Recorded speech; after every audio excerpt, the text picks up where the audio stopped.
the last time you watched the pilot? I watch it every night. I think when it first aired, I think I watched it a couple of times. And how long ago from today did you do that? Did you shoot that pilot? It's been a long time coming. We started shooting, started or finished, because those are different. Started. We started shooting in October of 2019. Wow. A long time ago. The before times. We didn't, and we shot for about 2.5 years off and on. Now, obviously, there's a lot associated with that time, which I think we'll get into, but is there an upside for having so much time to work on? Yeah, What I was mean, that? there's a downside, obviously, but yeah, I mean, time is always your friend, I think, for stories. So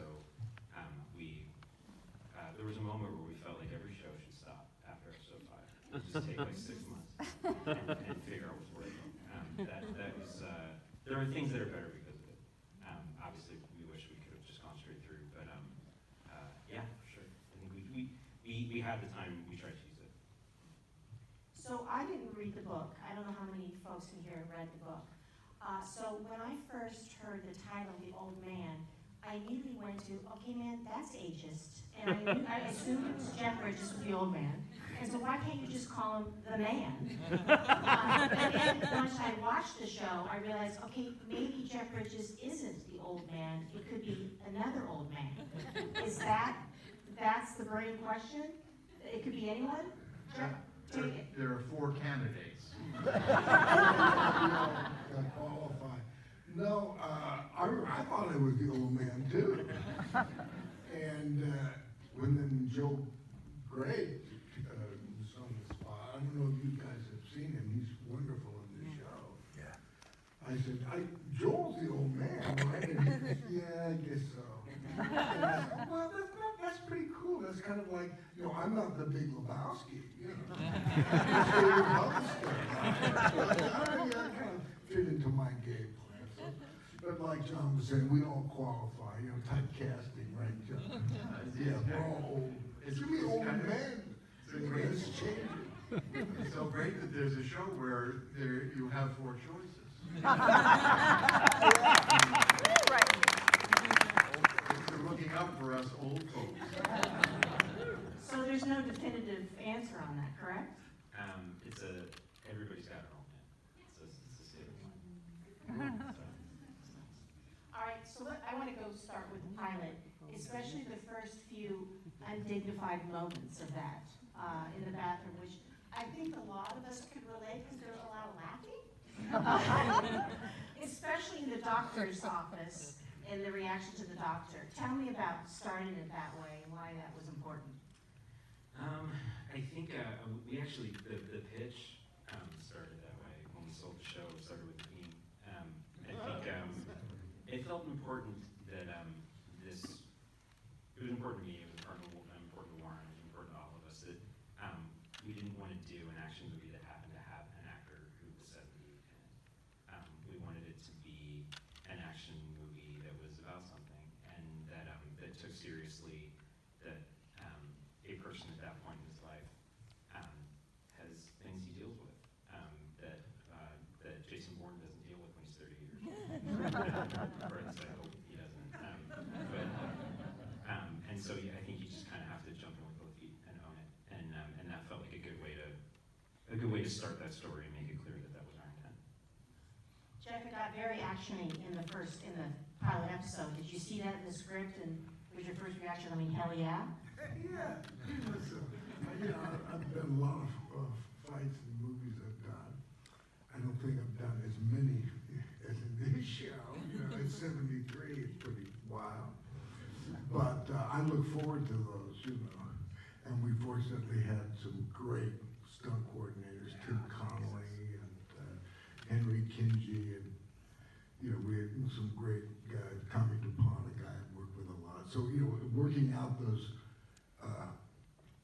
those scenes, it's like a dance, choreography, but you want to make it as real as possible. So you depend on your coordinators to give you that, right? And casting is, I think, so so important, not only for the actors, but the stunt coordinators too. You must have, to find that guy who's gonna give you the real effect that you were looking for, you know. For sure, yeah, I mean, I think casting for us, for crew, top to bottom was that way. Yeah. It was really about, right from the beginning, about making sure that, it was a fun place to work. The Sean Porter, Yeah. he's the cinematographer here. Yeah. God, it's so, Yeah. so beautiful. But yeah, I feel like, the action needs to be storytelling, the action needs to be, for something.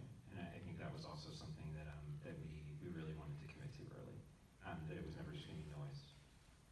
And those guys are great. They jumped in and really, were committed to making sure that, there wasn't anything wasted in any of those sequences. So do I understand the first scene that you shot when you came back from your illness break, the COVID break, hell break, you had to shoot the scene where you're hanging out of the car at 60 miles an hour. Can we revisit that, please? That was fun. And John and I, that whole scene, I don't know how long did we spend on that, Johnny? 6 days. 6 days of doing this long scene. The whole scene from the beginning of the whole car thing, we would do it in one fell swoop. And, in the old days when they used film, you'd have to stop and reload. But with this digital stuff, you don't have to do that. So we would do, 2 takes on one slate, just back to back. So we'd be acting for a half hour, man, just like this. And then in between things, we'd be, telling jokes and getting to know each other, becoming dear friends. Huh? Go ahead, give it applause. It's an amazing experience, this series, because as John described it, we worked for 2.5 months and resumed 18 months later. And the story, the entire suspense, the arc of the story is that these 2 old men had this extremely intense association 30 years before, and they had done something for the right reasons, but they were the wrong things, and they got in terrible trouble, and as a result they had to stay away from each other, pretend each other did not even exist. And as a result, the suspense builds, and at the very end of this first season, they finally are seen together, which means I went 2 years without working with Jeff Bridges. And he was the big reason I wanted to do this. Fortunately, Alia Shawkat stepped up, and Amy Brenneman, and I had a wonderful time with the 2 of them. But it was entirely worth waiting for. After 2 years, and Jeff recovered from this terrific medical challenge that he had to overcome. Wow. It was so wonderful to finally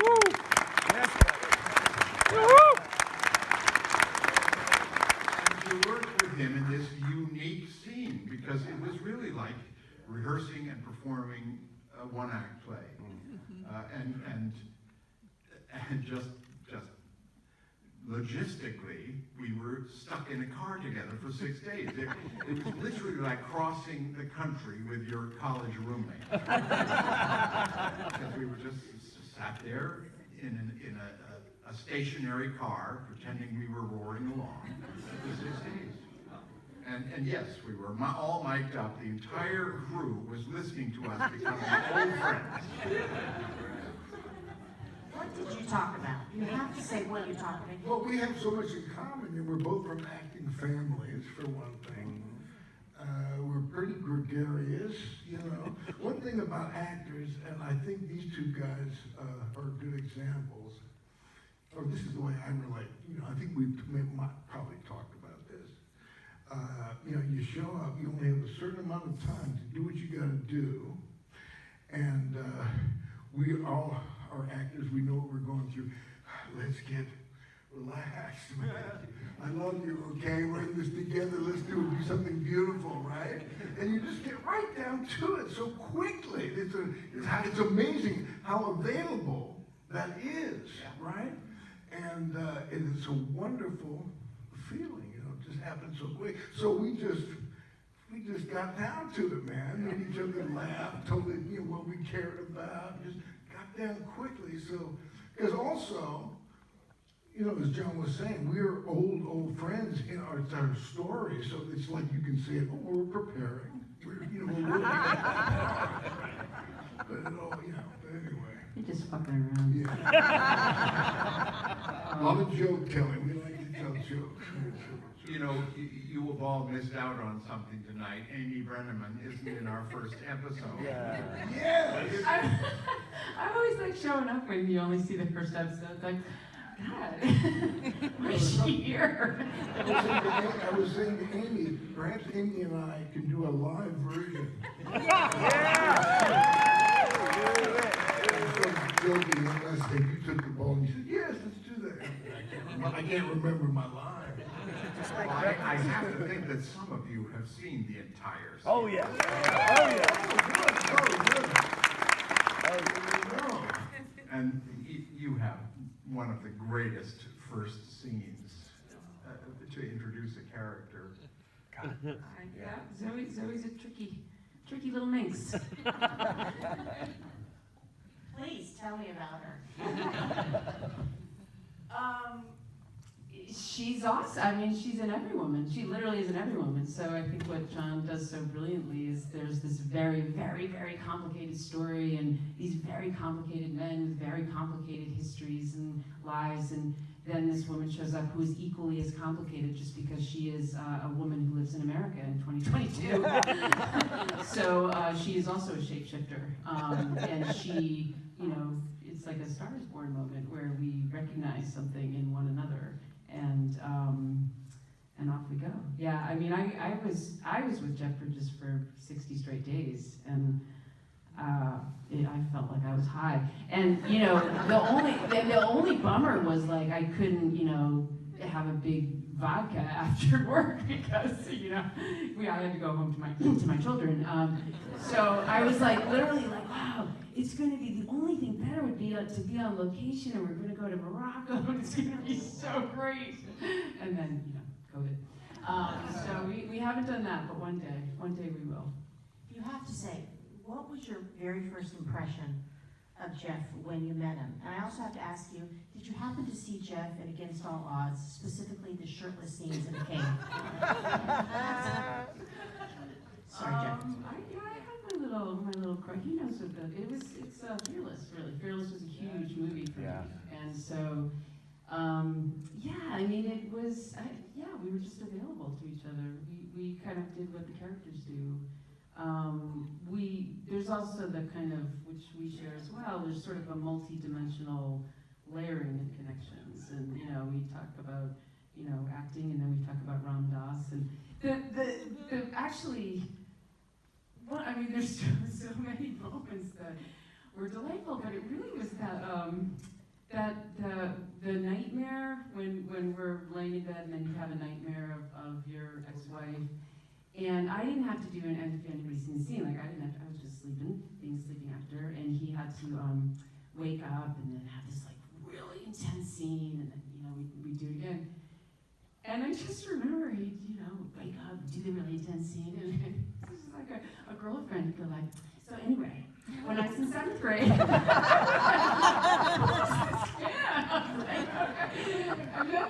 then he was like, I'd hear him say like, okay, I'm gonna tell you when to go, and then actor prepares, rolling, and after a while I said, so what are you doing? Like, how are you preparing for it? And he said, oh, well, it's really interesting. Like, I just keep my eyes open, and then they kind of water, and it makes me look like it's really intense. I'm like, what? You won an Oscar? Then I could definitely win an Oscar. Ridiculous. That's what it was like. Do you remember that? I don't know. You were doing something. None of it's real. None of it's real. What's wild about the movies is that there are tricks, and it's filled, it's basically, we're pulling off a magic trick, a one-time magic trick. It's never been done. And there are tricks like makeup and, actor tricks like, keep your eye to get that effect. Right? And then there is the real magic, the alchemy that happens too, that is kind of out of our control, but, it's Well, you have a great phrase.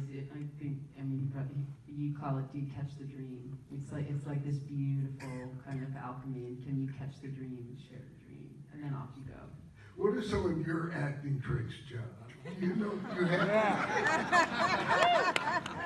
Well, Noel Coward, of course, said, "Learn your lines." Oh, Don't that's a bump good into the trick. furniture.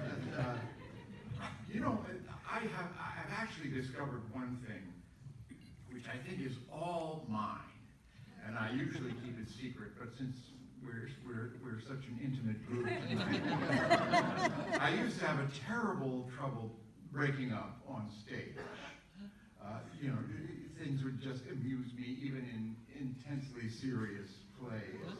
I was having real trouble when I was in a play called M. Butterfly on Broadway, acting with B.E. Wong, and we had this very extremely emotional and intense scene, and 6 months into the run, it started getting under my skin. I started laughing in the middle of the scene.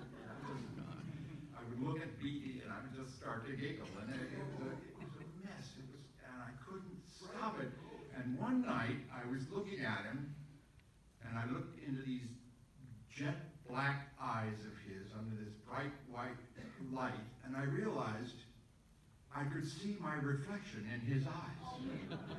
And if you look at your reflection in somebody else's eyes, it's impossible to laugh. Think about looking at a mirror. You never laugh at yourself in a mirror. And it's worked like a dream ever since. Someone's eyes, and they think I'm looking soulful. That's why I have to keep it a secret. They mustn't know I'm only looking at myself. In 6 years on Third Rock from the Sun, I was a miracle. I never broke up because I could always look at people's eyes. Wow. Don't tell Jane Curtin. That's my only secret. Acting is just so deep. I do some of the weird Thespo things. These are kind of the things that John and I would talk about on Baker Boys. Bo and I, thank you. God, that was so much fun. Bo and I had so much fun. But we would challenge ourselves. We would say, okay, I challenge you. If you, in the scene, go like this 3 times,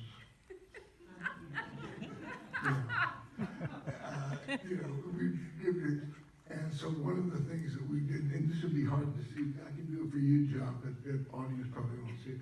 There's something called a skull take, and it's a John Wayne move. And so I would say, okay, if you do that 3 times, I will do 2 John Wayne skull takes. And here's, I'll show you with the skull. Very soft. But on the close up, you see, there's like something happens. The cheek moves about. Yeah. It was a strange story. Sorry about that. No, it's good. But acting's fun. Well, with the dogs, so Jeff had worked with the dogs, and then I come along with my storyline, so, all this connection, and I just remember the first time, like, acting, and Jeff's like, okay, I'm gonna get the dogs to come over. So he's acting with me, and he goes, and he made that weird dolphin sound. That's a homage to my father. To get the dogs. Yes. And Seahan. Yes.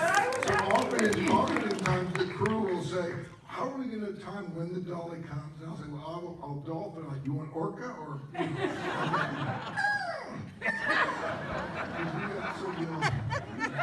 That's another acting. That's another trick.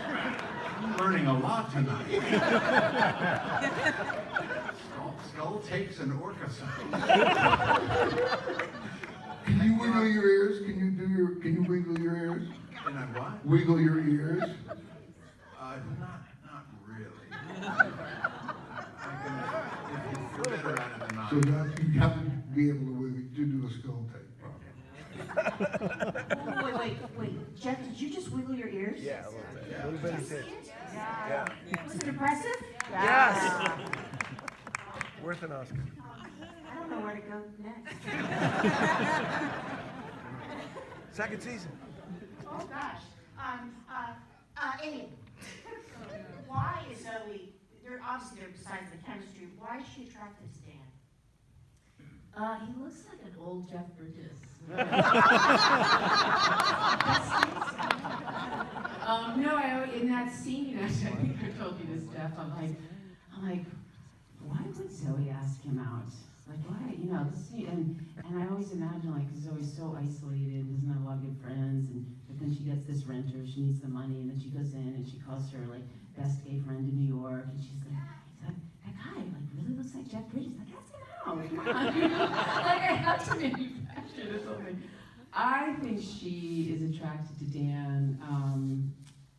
They see each other. They just see each other, and I think what's so beautiful, and honestly, all jokes aside, there is this flow in this group and in what John has provided for us that is beyond age and gender and nationality, right? There's just these souls that are saying like, wow, how did you get here? You know, and I think because Zoe is sort of in the practical or the kind of more typical world, I should say, where it's like, oh, we're attracted, and then we spend time together.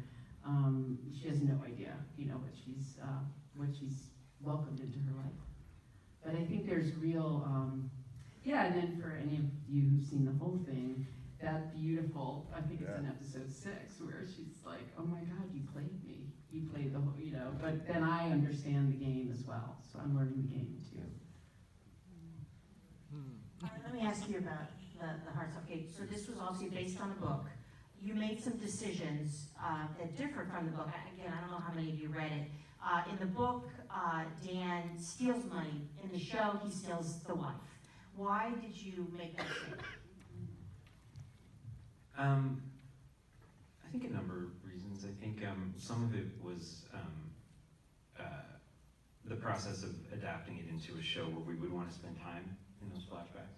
I think I just started thinking about writing those scenes and felt like if we're gonna be there, those scenes need to be as emotionally compelling and as the present day. And when we first pitched the show, we pitched it just as an opera. That it wanted to have that sense of sweep and scale and kind of emotional scale, I guess. And it felt like the backstory needed to do its work there, and money was always just going to be money. So a lot of the family drama came out of that.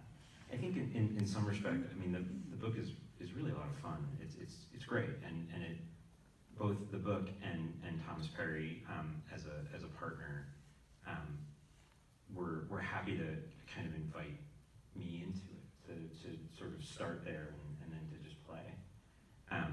And I think, I don't know, I kind of found that family to be interesting. The idea of this guy, Dan Chase, whatever his name was when he started, wandering into someone else's family and taking them, felt like the beginning of an opera to me. And then from there, everything else just kind of attached itself back to that. That was became the piece of the engine that was driving everything else. I like how you said, whatever you call him, we're going to find out he has many aliases, correct? Yeah, I think it's become character defining. I think in throughout season 1 that he doesn't attach any importance to it. That the things that people call him, he doesn't want to attach any importance to it. He doesn't think they're important. And I think part of the season 1 journey for him is understanding that there's a cost to that. I think that's been what's fun about as we're building season 2 of having to have this character now wrestle with that. A person who's never assigned any importance to an identity realizing that it's important. but yeah, I think he's fluid, identity fluid, being fluid.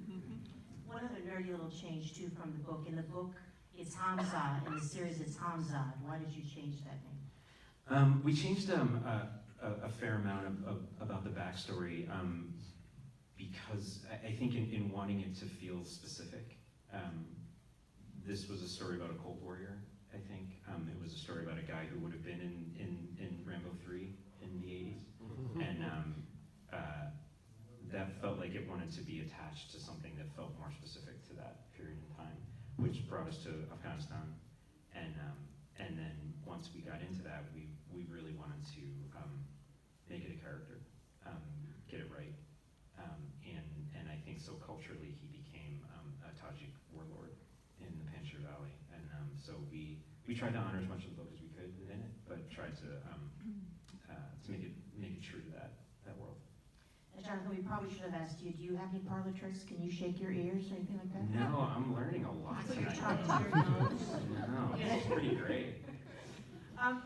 Jeff, is Dan, I mean, on its face, on paper, he can be construed as a bad guy. I mean, not a good guy, a bad guy, because obviously we know he went rogue with the CIA. He kills people. He kidnapped a wife. So is it going to remain in a gray area with him? We're all bad people. Everybody can relate, don't you think? Yeah. You know what's interesting is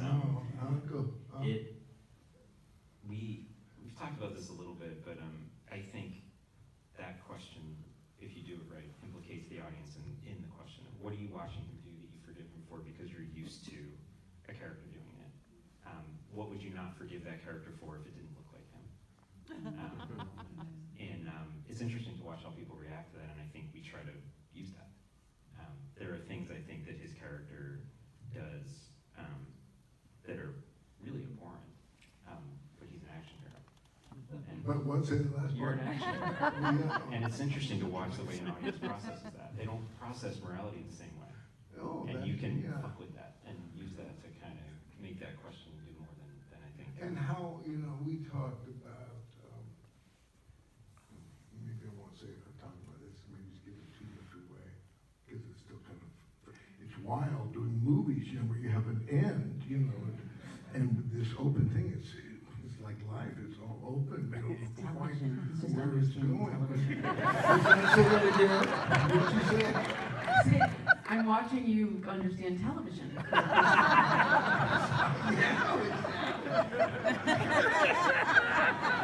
I haven't experienced. It's in real time. I was That's really the joy thing with him. I was in Seattle when I was 8 years old. That's right. My dad would say, come to work, you have to get out of school. But, no, I mean, I say, we have a shadow side. All of us have done things that we wish we hadn't done. And what do we do about that? Redemption. How do we've done something so tough, made so many deep mistakes. What do we do? And that can go society, that can go macro too, when you think about the world situation. How do we behave? It's great if you can tell a story where characters do something, I guess we're talking about the gray area, the moral gray area, characters who do something that is appalling and somehow or other you go beyond that and you learn you have some other understanding of it. Here is a friendship between two men that is comes back together 30 years later, not as a friendship, but a very adversarial relationship in which my character, I have to be careful not to give away things, but my character is forced to turn on his character. And I believe I can say this, to literally try to eliminate him, because he absolutely has to.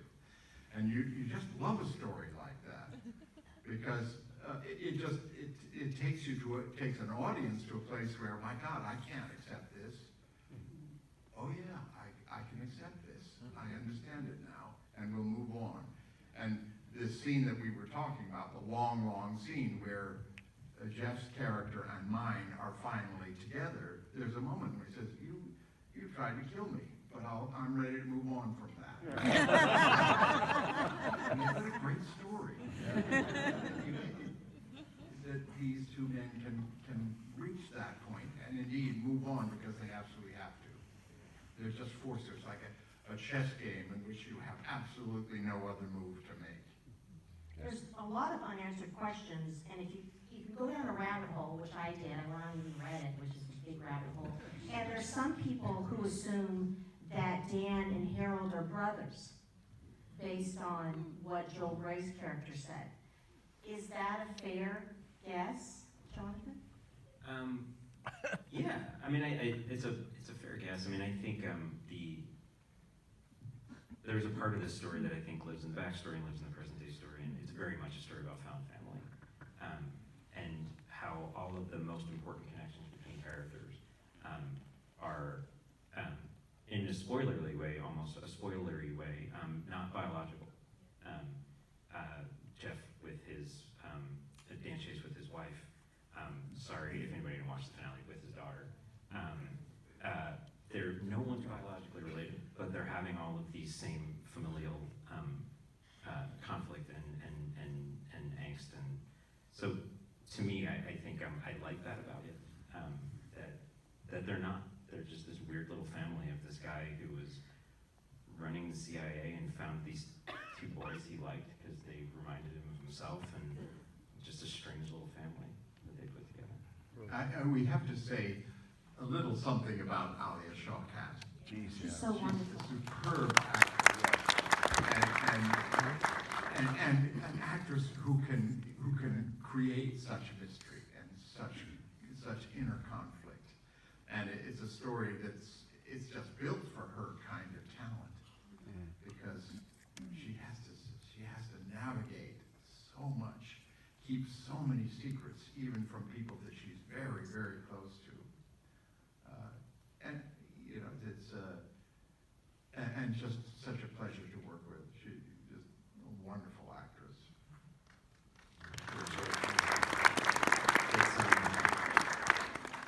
It's a complicated role, and it's doing all of those things, and it's doing it with you guys, and doing it in a way where she feels like she's always giving as good as she's getting from you guys. It's pretty amazing to watch. We're gonna have to wrap up soon, but I want to ask about the second season. Will you rely on the source material, or do you just go for everything? It's all you. For season 2? Yeah, season 2. I think we have achieved escape velocity. So we're in fresh snow. I will say though, there's stuff I loved in the book that didn't find its way into season 1 because it didn't, but I just liked it, and so I found it working its way back in. What do you want to say, John? Oh, I'm just so excited, Daisy. I have no idea what's ahead in the second season, except that I was asked if I could handle myself on a horse. Really excited. All right, before we go, because I have you here, I have to ask you, you're all obviously veteran actors. I want to be able to ask, you're in a restaurant, you see somebody come up to you at a table, at your table, with a big shit-eating grin. 9 times out of 10, you probably know what they're going to ask you about, what role. What role typically are you asked about the most? Let me start with you, Jeff. Oh, the dude. Yeah, without question. In my case, there's such a crazy variety. It's usually the most recent thing. So in my case, I guess it's Winston Churchill. Yes. And the fact that it's either Winston Churchill or Third Rock from the Sun. That's my pride and joy. It could go either way. World according to Garp. The older Jewish mamas, Jenny Amy, the young women, Violet Turner, and then the stricken men, it's usually Heat. Just Heat and Leftover. The people that almost have tears in their eyes, I will say, do you need to talk about the leftovers? But they're very different. It's like a four quadrant. But the Shonda Rhimes were, I mean, Violet Turner, man, she's going strong. It's crazy. The old man. Yeah.